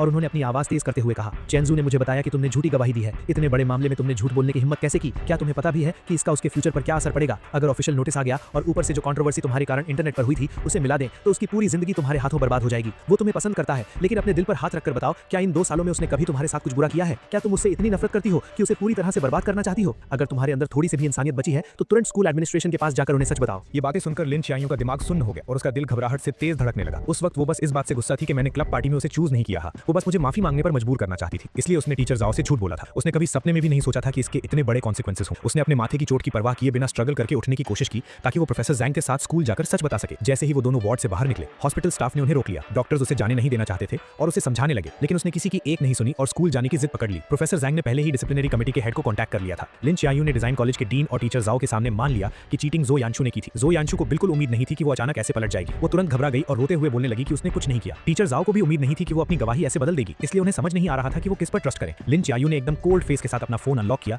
और एक फोटो निकाली। ये एक लेटर है जो यानचू ने पहले मुझे अपने हाथों से लिखा था। थोड़ी देर में मेरे फैमिली मेंबर्स इसका ओरिजिनल डॉक्यूमेंट लेकर आ जाएंगे। आप इस लेटर की हैंडराइटिंग और उस चीट शीट की हैंडराइटिंग मैच कर सकते हैं। ये सुनकर जो यानचू फूट फूट कर रोने लगी। चियांग, मैं यानचू हूँ, क्या तुम भूल गई कि हम साथ बड़े हुए हैं? ये मामला खत्म हो चुका था, तुम झूठ क्यों बोल रही हो? लिन चियांग ने देखा कि इतने सॉलिड प्रूफ के बाद भी वो मुकरने की कोशिश कर रही है। उसकी आंखों में एक गहरी नफरत आ गई। मैंने तुम्हें कभी पसंद नहीं किया, मैं बस पहले एक्टिंग कर रही थी। अब मेरा एक्टिंग करने का मन नहीं है तो जाहिर है कि मैं तुम्हें नहीं बचाऊंगी। अगर तुमने ये किया है तो तुम्हें अपने एक्शंस की रिस्पांसिबिलिटी लेनी होगी। उसके इतना कहते ही लिन फैमिली के लोग वो ओरिजिनल लेटर लेकर आ गए। जब एक एक लेटर मैच किया गया तो ये साफ हो गया कि चीट शीट पर हैंडराइटिंग जो यानचू की ही थी। डिसिप्लिनरी कमेटी ने तुरंत एक मीटिंग बुलाई और पूरे स्कूल में सच अनाउंस करने का फैसला किया। क्योंकि इस इंसिडेंट का बहुत बुरा असर पड़ा था, इसलिए जो यानचू को स्कूल से एक्सपेल कर दिया गया और ये बात उसके परमानेंट रिकॉर्ड में डाल दी गई। जब सब कुछ सेटल हुआ तब तक अंधेरा हो चुका था। लिन चियांग दीवार का सहारा लेते हुए बाहर आई और उसने प्रोफेसर जैंग को रोका। प्रोफेसर जैंग, क्या चेंजू को पता है कि यहाँ क्या हुआ? हालांकि मामला पूरी तरह से सॉल्व हो गया था, लेकिन प्रोफेसर जैंग का गुस्सा अभी शांत नहीं हुआ था और वो अभी भी उससे चिढ़े हुए थे। वो लगभग एक्सपेल होने वाला था, तो उसे कैसे नहीं पता होगा? क्या तुम्हारे दिमाग में सच में चोट लग गई है? इस तरह डांट खाने के बाद लिन चियांग को और भी बुरा लगा, लेकिन वो फिर भी कुछ पूछना चाहती थी। अब जब सब कुछ ठीक हो गया है तो क्या वो वापस आएगा? ये एक्सचेंज प्रोग्राम पूरे डिजाइन कॉलेज में सिर्फ एक ही था और चेंजू ने इसे अपनी मेहनत से हासिल किया था। वो इटली में 3 साल तक अपनी स्टडीज पूरी करेगा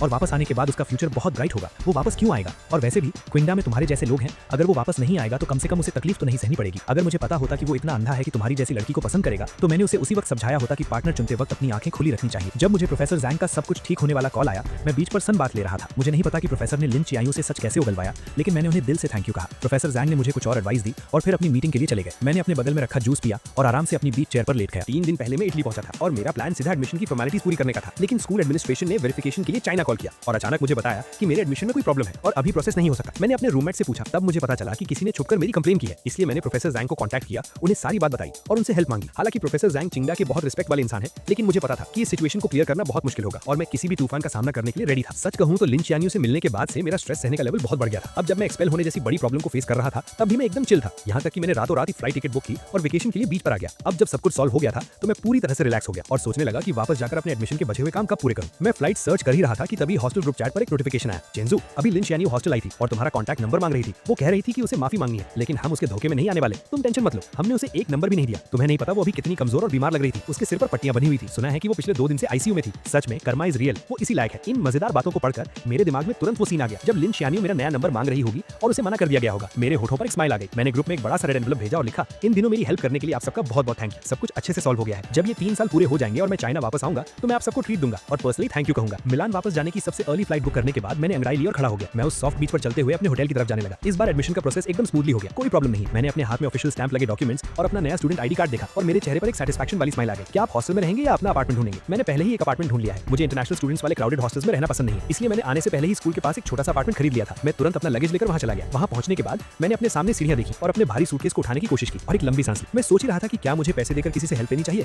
कि तभी एक बहुत ही खूबसूरत लड़की मेरे पास आई। उसने इंग्लिश में मुझसे पूछा कि क्या मुझे हेल्प चाहिए। मैंने जल्दी से सिर हिलाकर हाँ कर दी। उस खूबसूरत लड़की ने मेरा लगेज उठाने में हेल्प की और हम सीढ़ियां चढ़ने लगे। रास्ते भर हम बातें करते रहे। अपार्टमेंट के दरवाजे तक पहुंचते पहुंचते हमने एक दूसरे को इंट्रोड्यूस भी कर दिया था। मैंने थोड़ा झुककर उसे थैंक यू कहा, लेकिन उसने अपनी लाल हो चुकी हथेलियां दिखाई और मजाक करते हुए बोली, मैंने तुम्हारी हेल्प की है, क्या सिर्फ एक थैंक यू काफी होगा? अगर तुम्हें प्रॉब्लम ना हो तो क्या तुम मुझे अपना बिजनेस कार्ड दे सकते हो? ये सुनकर मैं एक पल के लिए हैरान रह गया, लेकिन जल्द ही समझ गया कि मैंने अपनी पॉकेट्स में बहुत ढूंढा, लेकिन मुझे कोई कार्ड नहीं मिला। मैंने बहुत सॉरी फील करते हुए कहा, सॉरी मेरे पास कार्ड नहीं है। तभी उसने पता नहीं कहां से एक पेन निकाला और अपना हाथ मेरे सामने कर दिया। प्लीज अपना फोन नंबर मेरे हाथ पर लिख दो। मैं कुछ सेकंड्स के लिए झिझका, लेकिन फिर मैंने पेन लिया और उसके हाथ पर अपना नंबर लिख दिया। नए अपार्टमेंट में शिफ्ट होने के बाद मैं कई दिनों तक बिजी रहा और आखिरकार मैंने घर को अच्छे से सेट कर लिया। रात को मुझे एक मैसेज मिला कि इस बैच के सभी इंटरनेशनल एक्सचेंज स्टूडेंट्स की रिपोर्टिंग पूरी हो चुकी है और कल ऑडिटोरियम में एक वेलकम सेरेमनी हो। मैंने टाइम नोट कर लिया और अगले दिन सुबह जल्दी घर से निकल गया। इन कुछ दिनों में जब भी मुझे फ्री टाइम मिलता था मैं स्कूल में घूमता था, लेकिन स्कूल बहुत बड़ा था और सारी बिल्डिंग्स एक जैसी ही दिखती थी, इसलिए मैं रास्ता भूल गया। टाइम होने ही वाला था और मैं किसी से रास्ता पूछने ही वाला था कि अचानक मेरा फोन बज उठा। एक अननोन नंबर था। कुछ सेकंड सोचने के बाद मैंने पिक कर ली। मुझे एक बहुत ही जानी पहचानी आवाज सुनाई दी, लेकिन मैं याद नहीं कर पा रहा था कि ये किसकी आवाज है। मैं भी कंफ्यूज ही था कि अचानक पीछे से किसी ने मेरे कंधे पर हाथ रखा। मैंने पीछे मुड़कर देखा तो वो सिल्विया थी, वही खूबसूरत लड़की जिसने कुछ दिन पहले मेरी हेल्प की। वो स्माइल करते हुए मुझे हाय कह रही थी और उसका फोन अभी भी उसके कान पर था। तब मुझे समझ आया कि ये उसका नंबर था। मेरे चेहरे पर एक सरप्राइज भरा एक्सप्रेशन आ गया। हम दोनों एक साथ हंस पड़े।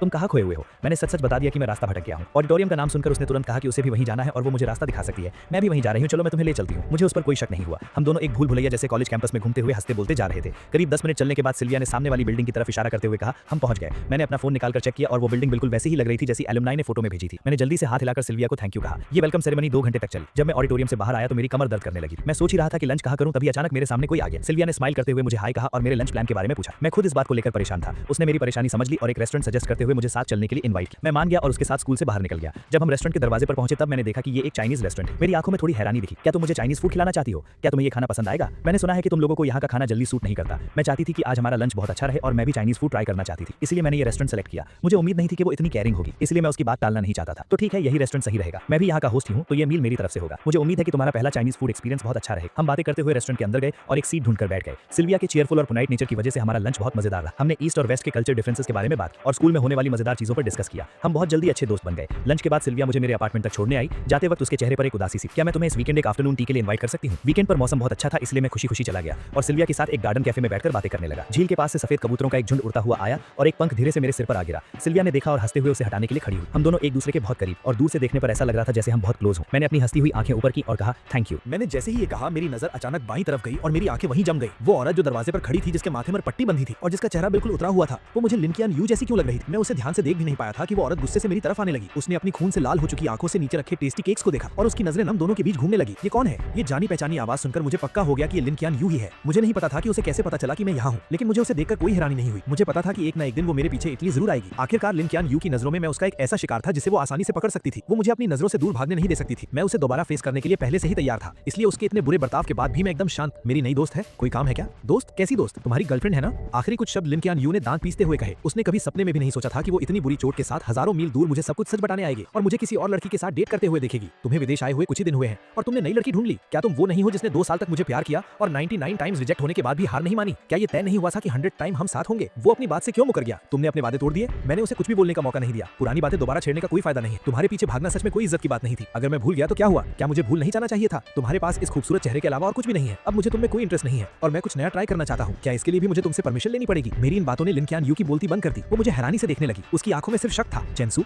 इन कुछ दिनों में तुम्हारे साथ क्या हुआ है? हमने तो तय किया था ना। इन दिनों मेरी लाइफ बहुत अच्छी चल रही है। मैं अच्छा खा रहा हूँ, पी रहा हूँ, अच्छी नींद ले रहा हूँ और तुम्हारी मेहरबानी से मेरे पास घूमने का भी टाइम है। लेकिन तुम्हारे अचानक आ जाने से मुझे बहुत गुस्सा आ रहा है। अगर तुम्हें मेरी बात समझ आ रही है तो प्लीज इस कैफे से बाहर चली जाओ। सच कहूँ तो तुम मेरी और इस ब्यूटीफुल लेडी की डेट खराब कर रही हो। ये कहते वक्त मेरा टोन एकदम हल्का था, जैसे मैं जो कह रहा हूँ वो बिल्कुल नॉर्मल बात हो। मेरे इस कोल्ड एटीट्यूड को देखकर लिन कियान यू का पहले से उतरा हुआ चेहरा और भी सफेद पड़ गया। तब जाकर उसे एहसास हुआ कि अब सच में सब कुछ उसके कंट्रोल से बाहर जा चुका है। पहले मुझसे गलती हुई थी। मुझे तुम्हारी फीलिंग्स के साथ नहीं खेलना चाहिए था। आई एम सॉरी चेंसू, प्लीज मुझे माफ कर दो। क्या तुम मुझे एक और मौका नहीं दे सकते? उसके कांपते हुए हाथों को देखकर मैंने अपनी भौहें उठाई और ताना मारते हुए कहा, मैं स्कूल ब्यूटी की माफी डिजर्व नहीं करता। तुम टेंशन मत लो, अब से हम दोनों एक दूसरे के लिए अजनबी हैं। तुम्हें अब डरने की जरूरत नहीं है कि मैं तुम्हारे पीछे भागूंगा। मेरी आंखों में ये डिटर्मिनेशन देखकर लिन कियान यू समझ गई कि मैं मजाक नहीं कर रहा हूँ। वो बहुत घबरा गई और उसने अनजाने में ही मेरा हाथ इतनी जोर से पकड़ा कि मेरे चेहरे पर सिकन आ गई। सिल्विया को हम दोनों की बातें समझ नहीं आ रही थी। शुरुआत में उसे लगा कि हम बस दोस्त हैं और बात कर रहे हैं, लेकिन जब उसने देखा कि मेरा हाथ लाल हो गया है तो वो जल्दी से खड़ी हुई और मुझे छुड़ाने की कोशिश करने लगी। लिन कियान यू के लिए ये खुला चैलेंज जैसा था। उसने बिना सोचे सिल्विया का हाथ झटक दिया। सिल्विया धक्का लगने से कुछ कदम पीछे लड़खड़ाई। लिन कियान यू ने उसे बहुत ठंडी नजरों से घूरा और मेरा हाथ पकड़कर मुझे अपने साथ खींचने लगी। सिल्विया ने दीवार का सहारा लेकर खुद को संभाला। जब उसने देखा कि मैं उसके साथ नहीं जाना चाहता तो उसने आकर सीधा लिन कियान यू के मुंह पे थप्पड़ जड़ दिया और अगले ही पल दोनों आपस में बुरी तरह लड़ने लगी। बहुत से कस्टमर्स डर गए कि कहीं उन्हें भी चोट ना लग जाए, इसलिए वो बाहर भागने लगे। सेकंड फ्लोर पर मौजूद ओनर ने तुरंत पुलिस को कॉल कर दिया। पुलिस ने आकर उन दोनों को अलग किया जो गुस्से में पागल हो चुकी थी और दोनों को पुलिस स्टेशन ले गई। लिन कियान यू के सिर की पट्टी खुल गई थी, जिससे उसका वो भयानक घाव दिखने लगा था। उसे देखकर पुलिस को भी डर लग रहा था और उन्हें लगा कि सिल्विया एक बीमार इंसान के साथ मारपीट कर रही थी। सिल्विया बार बार खुद को डिफेंड कर रही थी और चोट खाई लिन कियान यू भी पीछे नहीं हट रही थी। वो जिद कर रही थी कि पहले सिल्विया ने हाथ उठाया था। दोनों काफी देर तक बहस करती रहीं। पुलिस के कान पक गए लेकिन उन्हें समझ नहीं आया कि किसकी गलती है। आखिरकार हार मानकर उन्हें इकलौते चश्मदीद गवाह यानी मुझसे पूछना पड़ा, क्या आप बता सकते हैं कि वहाँ असल में क्या हुआ था? ये सवाल सुनते ही दोनों तुरंत मुड़ी और बहुत उम्मीद से मेरी तरफ देखने लगी। मैंने बिना किसी झिझक के अपना हाथ उठाया, लिन कियान यू की तरफ इशारा किया और कहा, पहले इसी ने उसे धक्का दिया था। ये सुनकर लिन कियान यू वहीं जम गई। उसे यकीन नहीं हो रहा था कि मैं उसके खिलाफ गवाही दूंगा। उसकी आवाज कांप रही थी। मैंने तो बस उसे हल्का सा धक्का दिया था, पहले थप्पड़ उसने मारा था। चेन जो, तुम ऐसा क्यों कर रहे हो? बात यही रुक गई। लिन कियान यू के दिमाग की बत्ती जली और उसे एक झटके में समझ आ गया कि मैंने ऐसा क्यों कहा। वो मुझसे बदला ले रहा था। वो चाहता था कि मैं भी बिना किसी गलती के झूठे इल्जाम सहने का दर्द फील करूं। ये बात समझ आने के बाद वो एक शब्द भी नहीं बोल पाई। पुलिस को चाइनीज समझ नहीं आ रही थी तो उन्होंने मुझसे ट्रांसलेट करने को कहा। मैंने सीधा सीधा हमारे रिश्ते से पल्ला झाड़ लिया। मैं सिल्विया के साथ लंच कर रहा था और ये अचानक वहां आकर तमाशा करने लगी। ये मेरी मर्जी के खिलाफ मुझे जबरदस्ती वहां से ले जाना चाहती थी और फिर इसने धक्का दे दिया जिसकी वजह से इन दोनों में लड़ाई शुरू हो गई। लिन कियान यू के दिल में बची हुई आखिरी उम्मीद भी पूरी तरह टूट गई। उसने अपना मुंह खोला और एक बेजान फटी हुई आवाज में पूछा, क्या तुम अब कभी मेरी साइड नहीं लोगे? मैंने तिरछी नजरों से उसे देखा और एक ठंडी स्माइल के साथ कहा, मैं एक सच्चा इंसान हूं, मैं हमेशा सिर्फ सच का साथ दूंगा। लिन कियान यू ने फिर भी हार नहीं मानी और एक और सवाल पूछा, अगर आज उसने मुझे पहले धक्का दिया होता तो क्या तुम तब भी सच बोलते? क्या ये भी पूछने वाली बात है? मेरा तुमसे कोई लेना देना नहीं है। क्या हम इतने क्लोज हैं? सिल्विया अभी छोटी है और बहुत सेंसिटिव है। मैं जाहिर सी बात है अपनी दोस्त का ही साथ दूंगा। ये बात बोलकर मुझे कोई फर्क नहीं पड़ा कि उसका रिएक्शन क्या था। मैं मुड़ा और वहां से चला गया। मेरी गवाही और तुरंत मंगवाई गई सीसीटीवी फुटेज की वजह से सच जल्दी ही सबके सामने आ गया। एक फॉरेन नेशनल होने के बावजूद तमाशा करने के जुर्म में लिन कियान यू को हिरासत में ले लिया गया। मैंने सिल्विया के बाहर आने का वेट किया और उसे थैंक यू कहने के साथ साथ सॉरी भी कहा। उसने हाथ हिलाते हुए कहा कि उसे इन छोटी मोटी चोटों से कोई फर्क नहीं पड़ता। उल्टे उसने कहा कि आज की डेट खराब हो गई इसलिए वो अगले हफ्ते फिर से मिलना चाहती है। मैंने बहुत ध्यान से सोचा। हालांकि सिल्विया सच में बहुत खूबसूरत है लेकिन आज जो कुछ भी हुआ उसे देखकर मुझे लगा कि वो अभी उतनी समझदार और मैच्योर नहीं है। मुझे पता था कि लिन कियान यू इतनी आसानी से हार नहीं मानेगी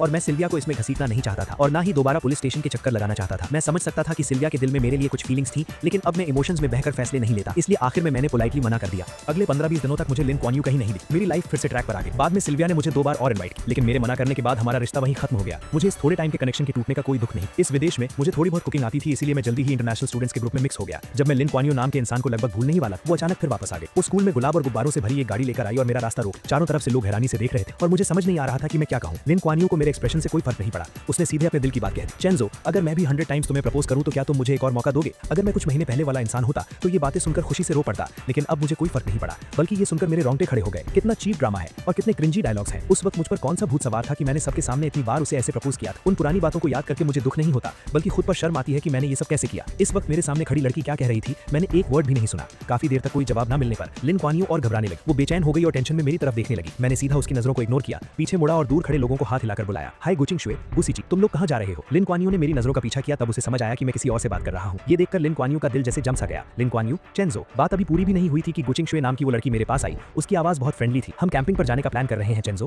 क्या तुम भी चलोगे? मौसम बहुत अच्छा था, वीकेंड का कोई प्लान नहीं था और सामने एक बहुत बड़ी मुसीबत खड़ी थी। मेरे पास मना करने का कोई रीजन नहीं था इसीलिए मैं तुरंत राजी हो गया। मैंने हंसते हुए उससे आज रात के प्लान्स के बारे में पूछा। हम दोनों ने लिन कियान यू की तरफ मुड़कर भी नहीं देखा, बस आपस में बातें करते हुए कैंपिंग ग्रुप में शामिल हो गए। हम सबको दूर जाता देखकर लिन कियान यू का चेहरा बुरी तरह सफेद पड़ गया। उसने अपनी मुट्ठी कस ली और गुचिंग शुए को बहुत जलन और नफरत भरी नजरों से देखने लगी। लिन कियान यू हमारे पीछे पीछे शहर से बाहर तक आ गई। नदी के उस पार से वो साफ देख सकती थी कि हमारे बीच क्या हो रहा है। 7-8 इंटरनेशनल स्टूडेंट्स मिलकर पार्टी कर रहे थे और बहुत खुश लग रहे। वो हमारे बीच नहीं आ सकती थी इसीलिए वो दूर से ही देखती रही लेकिन मुझे जितना देखती उसका दिल उतना ही भारी होता जा रहा था। मैं जो कुछ भी कर रहा था वो गुचिंग शुए नाम की लड़की हमेशा मेरे आसपास ही थी। मेरे और उसके बीच कभी भी 10 कदम से ज्यादा की दूरी नहीं हुई और हम लगातार करीब आ रहे थे। ये क्लोजनेस बाकी लोगों जैसी नॉर्मल नहीं थी। ये देखकर लिन कियान यू की आंखें जलन से लाल हो रही थी और उसका बस नहीं चल रहा था कि वो आकर सीधा मुझे वहां से खींच ले जाए। लेकिन उसे अच्छे से पता था कि अगर उसने ऐसा कुछ किया तो मुझे बहुत गुस्सा आएगा। वो नहीं चाहती थी कि हमारा रिश्ता और खराब हो इसीलिए वो आग में घी डालने वाला कोई काम नहीं कर सकती थी। उसे अपने दिल को जला रही उन सभी फीलिंग्स को दबाना पड़ा और खुद को काम रहने के लिए मनाना पड़ा। उसने लगातार 6 घंटे तक सब कुछ बर्दाश्त किया। धीरे धीरे अंधेरा होने लगा। हमने बॉनफायर जलाई और बहुत मजे से पार्टी कर रहे थे। वहाँ बहुत शोर था और मुझे इतनी आवाज की आदत नहीं थी इसलिए मैं ताजी हवा खाने अकेले नदी के पास चला गया। मौका देखकर लिन कियान यू मेरे पास आ गई। चेंजो, मुझे तुमसे कुछ बात करनी है। आज मेरा मूड बहुत अच्छा था लेकिन फिर भी मुझे उसे देखकर अच्छा नहीं लग रहा था इसलिए मेरी टोन थोड़ी रूखी थी। सॉरी, मुझे कुछ नहीं सुनना। ये बोलकर मैं जाने ही वाला था कि लिन कियान यू घबरा गई। उसने सीधा मेरा हाथ पकड़ लिया। उसकी आंखों में एक रिक्वेस्ट थी, मुझे बस कुछ मिनट्स दे दो। चेंजो, कुछ बातें हैं जो मैं बहुत पहले से कहना चाहती थी। ये सुनकर मैंने आखिरकार सिर उठाकर उसकी तरफ देखा। मेरा एक्सप्रेशन बहुत अजीब। बहुत पहले से क्या बात? कहीं ये वो बकवास तो नहीं कि तुम्हें मुझसे 2 साल पहले ही लव एट फर्स्ट साइट हो गया था? आखिरी बात कहते हुए मेरी आवाज में एक मजाक उड़ाने वाला टोन था। लिन कियान यू को लगा जैसे उस पर बिजली गिर गई हो और वो सुनने पड़ गई। उसने कभी सपने में भी नहीं सोचा था कि वो सीक्रेट जो उसने इतने अच्छे से छुपा कर रखा था वो मेरे मुंह से सुनेगी। मुझे कोई फर्क नहीं पड़ा कि वो कैसा फील कर रही है। मेरे चेहरे पर वो ताने वाली स्माइल और गहरी हो गई। लिन कियान यू, जरा खुद सोचो, जो तुम बोल रही हो मेरी बात छोड़ो, क्या कोई और इंसान, यहाँ तक कि तुम खुद भी इस बात पर यकीन करोगी? ऐसा कौन सा वन साइडेड लव है जो 2 साल तक एकदम परफेक्टली छुपाया जा सके? अपनी सेल्फ रिस्पेक्ट और ईगो को सेटिस्फाई करने के लिए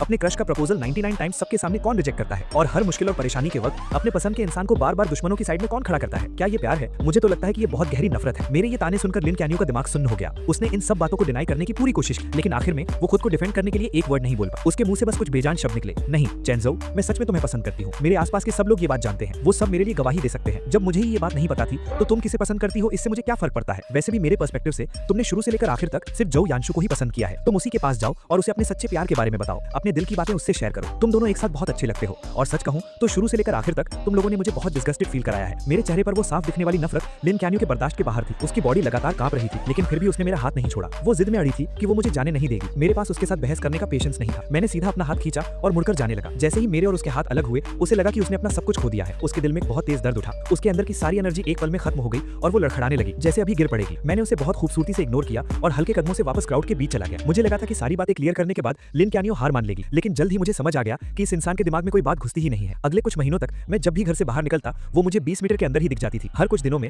वो कुछ ना कुछ चीजें लेकर मेरे सामने आ जाती और कहती कि वो मुझे प्रपोज कर रही है। एक बार, दो बार, तीसरी बार, मुझे तो काउंट भी याद नहीं रहा। उसकी इस पागलों वाली जिद पर मैंने कभी कोई रिएक्शन नहीं दिया। अगर मैं उसे इग्नोर कर सकता था तो इग्नोर कर देता, और जब हद पार हो जाती तो मैं पब्लिक न्यूसेंस के नाम पर उसे वहां से बाहर निकलवा देता। इन सब चीजों की वजह से पूरे स्कूल को लिन कियानियो नाम के इंसान के बारे में पता चल गया था। सबको पता था कि वो पागलों की तरह मेरे पीछे पड़ी है, इसलिए वो जहां भी जाती लोग उस पर उंगलियां उठाते, लेकिन उसे कोई फर्क नहीं पड़ा। वो बस मेरी ही परछाई बनकर घूमती रही। उसे लगा कि अगर वो कोशिश करती रहेगी तो एक दिन वो मेरा दिल जीत लेगी, लेकिन रियलिटी उसकी सोच से बहुत अलग था। मैं उसके किसी भी एक्शन से इंप्रेस नहीं हुआ, बल्कि मैंने उसके सामने दूसरी लड़कियों के प्रपोजल भी एक्सेप्ट कर ली। लिन कियानियो के पास सिर्फ बेबस होकर मुझे आसपास की लड़कियों के करीब जाते देखने के अलावा और कोई ऑप्शन नहीं। धीरे धीरे लिन कियानियो को मुझे हमेशा लड़कियों से घिरे देखने की आदत पड़ने लगी। उसे मानना ही पड़ा कि मैंने सही कहा था। मैं कभी भी उसकी प्रॉपर्टी नहीं था। बार बार रिजेक्ट होने के बाद वो एकदम सुन्न पड़ चुकी। मैं कितनी भी कड़वी बात कह दूं या उसे कैसी भी नफरत भरी नजर से देखूं, उसे अब दर्द फील होना बंद हो गया। वो गिनती करती रही 1 से लेकर 50 तक। सर्दियां बीत गईं, स्प्रिंग आ गया और फिर अर्ली समर आ गया। उसे लगा कि दिन ऐसे ही शांति से कटते रहें, 50 से 100 तक और शायद 101वीं बार भी। लिन कियानियो ने कभी हार मानने का नहीं सोचा। जब उसे लगने लगा था कि वो सब कुछ नॉर्मल तरीके से हैंडल कर सकती है, मैं एक लड़की का हाथ पकड़े उसके सामने आ गया। मैंने हंसते हुए आसपास के लोगों को बताया कि ये मेरी गर्लफ्रेंड है। उस पर लिन कियानियो को लगा जैसे आसमान टूटकर उसके सर पर गिर गया। उसने अपना सारा कंट्रोल खो दिया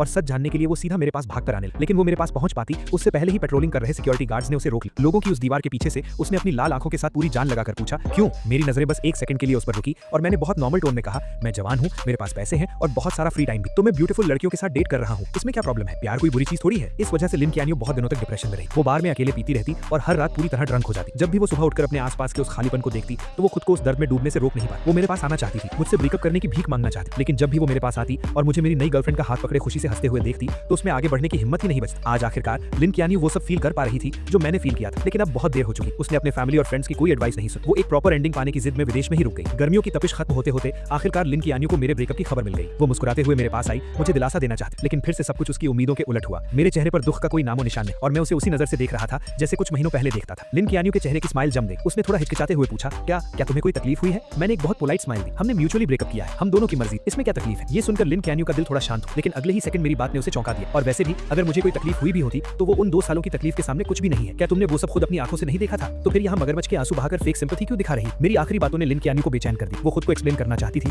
लेकिन मैंने उसे कोई मौका नहीं। मैं उन पुरानी बातों को एक्सप्लेन कर सकता। शेंचू बस करो, अब मुझे ये सब सुनकर इरिटेशन हो रही है। लिन कियानियो, मेरे सामने एक्टिंग करना बंद करो, ओके? अब मुझे तुम्हारी एक्टिंग देखने में कोई इंटरेस्ट नहीं। अगर तुम्हें अटेंशन चाहिए तो वापस चाइना जाओ और जो यांशु और अपनी उन सहेलियों को ढूंढो, ठीक है? वो लोग खुशी खुशी तुम्हें सर आंखों पर बिठाएंगे। शोर मत करो। मेरी इन बातों से लिन कियानियो का चेहरा शर्म से लाल हो गया। मैंने उसे धक्का देकर साइड किया और सीधा टीचिंग बिल्डिंग की तरफ चला गया। किंग ने आसपास के सब लोगों को मेरे नाम के लिए करेक्ट कर दिया था। अब सब मुझे मेरे इंग्लिश नाम से बुलाते थे। बहुत कम लोगों को पता था कि मैं ही वो लू चेंशु हूं जिसे प्रपोज किया जा रहा है। इस पॉइंट तक आते आते लिन कियानियो के प्रपोज करने के सारे आइडियाज खत्म हो चुके थे। आखिरकार उसके पिछले 99 प्रपोजल्स मुझे हिला तक नहीं पाए थे। अब वो सच में बेबस हो चुकी थी। आखिर में एक दोस्त की एडवाइस पर उसे एक आइडिया आया, 100th प्रपोजल। उसने स्कूल के स्मॉल गार्डन को सिलेक्ट किया। उसने वहां एक बहुत बड़ा डोमिनो इफेक्ट सेटअप किया जिसमें हमारी पहली मुलाकात का सीन बना हुआ था। उसने पेड़ों पर बहुत सारी स्टार लाइट्स लगा दी और रात में गार्डन की कैंडल्स जलाकर मुझे पास्ट की यादों में ले जाने का प्लान बनाया। मुझे धोखे से वहां बुलाने के लिए लिन कियानियो ने बहुत से लोगों की हेल्प ली और दर्जनों प्लान्स बनाए। इस बार वो मुझे पक्का यकीन दिलाना चाहती थी कि उसे सच में मुझे देखकर लव एट फर्स्ट साइट हुआ था और अब उसे अपनी गलती का सच में बहुत पछतावा है। सब कुछ रेडी था, लेकिन जब तय किया हुआ टाइम आया मैं वहां नहीं पहुंचा। लिन कियानियो पूरी तरह से पागल हो गई। उसने कार से हर वो जगह ढूंढी जहां मैं हो सकता था। 9 बजे का अलार्म बजा। वो अंधेरा गार्डन अचानक लाइट से जगमगा उठा। अनगिनत बलून्स हवा में उड़ने लगे। ऊपर से गुलाब की पंखुड़ियां गिरने लगी। हवा में एक रोमांटिक पियानो म्यूजिक गूंजने लगा और डोमिनोज के गिरने की वो लगातार टिक टिक आवाज आने लगी जो अपने आप स्टार्ट हो गए थे। हर सेकंड के साथ एक डोमिनो गिर रहा था। 10 मिनट से ज्यादा टाइम तक ये चलता रहा और जैसे ही आखिरी डोमिनो गिरा सारी कैंडल्स जल उठी। लेकिन लिन कियानियो को लगा कि उसके शरीर की सारी ताकत खत्म हो गई है। जब सब कुछ खत्म हो गया तो उसका फोन बजा। स्क्रीन पर एक अननोन इंटरनेशनल नंबर था, लेकिन कॉल पिक करते ही उसने तुरंत पहचान लिया कि लाइन के दूसरी तरफ मैं था। मैंने सुना है कि तुम आज रात अपना 100th प्रपोजल करने वाली हो। अफसोस कि मैं अभी चाइना में हूं। I am really sorry. Lin कियानियो ने अपने दिल के दर्द और उस बेचैनी को दबाया और ऐसा बिहेव किया जैसे उसे कोई फर्क नहीं पड़ रहा हो। कोई बात नहीं, तुमने मुझे कॉल किया,